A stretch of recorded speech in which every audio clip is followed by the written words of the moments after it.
Do not touch the women and children, but the men, oh, they will feel us in flesh. We ride to Kalinga village today!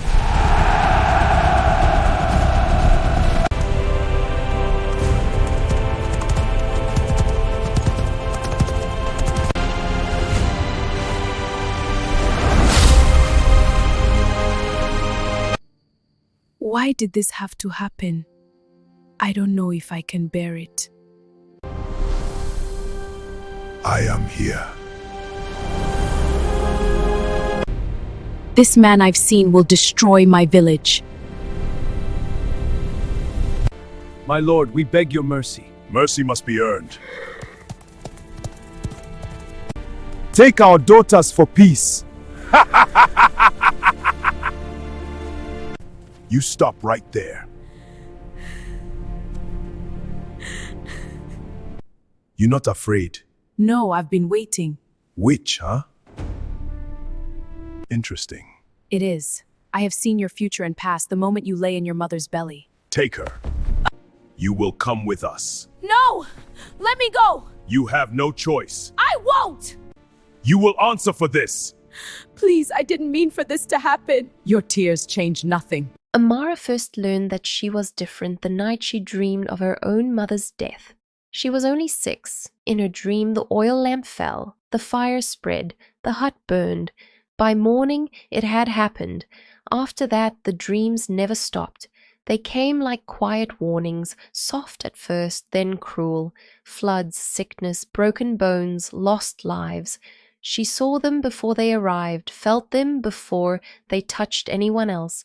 And yet she could never see herself.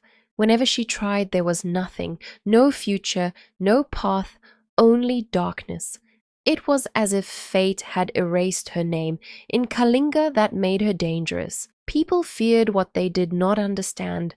When Amara spoke of what she saw, they listened once, maybe twice, then they stopped. She brings bad luck, they whispered. Disaster follows her words.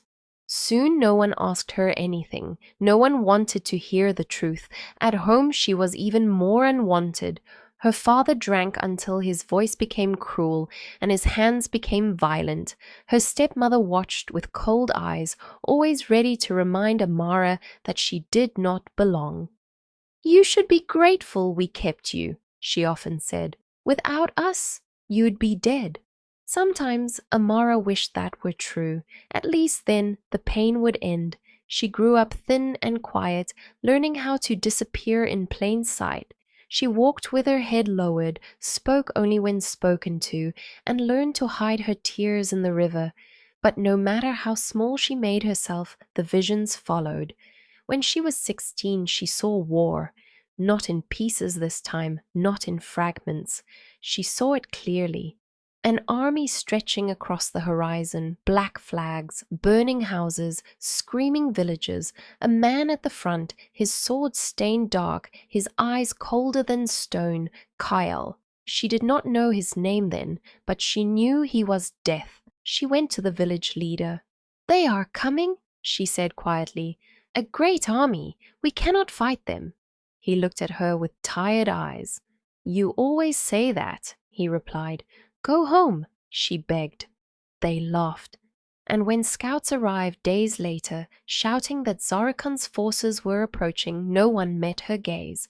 Panic tore through Kalinga. Men gathered old spears, boys practiced with sticks, women packed what little they owned. Walls were reinforced with mud and wood, but everyone knew the truth. They could not defeat Kyle. He had crushed empires. What was a village to him? So the village leader chose surrender, not with gold, not with land, with bodies, with girls. In secret meetings, the elders decided to offer young women to Kyle in exchange for mercy, daughters of the poor, orphans, those without protectors, those no one would fight for. Amara's name was written first. Her father did not object. Her stepmother smiled. She was never useful anyway, she said. When Amara heard, she felt nothing. No anger, no tears, only a strange calm. She had seen this moment long ago. The night before the army arrived, she dreamed again. She stood in a field of ash. The man from her visions stood before her, blood on his hands. "You belong to me," he said. "Do I have a choice?" she asked.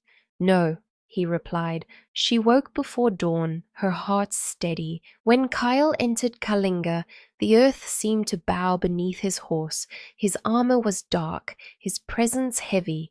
His soldiers moved like shadows behind him. The villagers knelt. The chosen girls were lined up in silence. Some cried, some begged, some collapsed.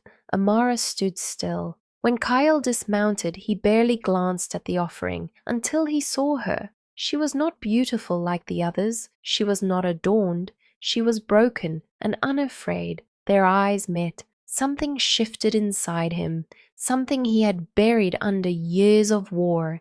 He stepped forward. "That one," he said. Amara did not resist when his soldiers took her. She only thought, "So this is why I could never see my future, because it was standing in front of me."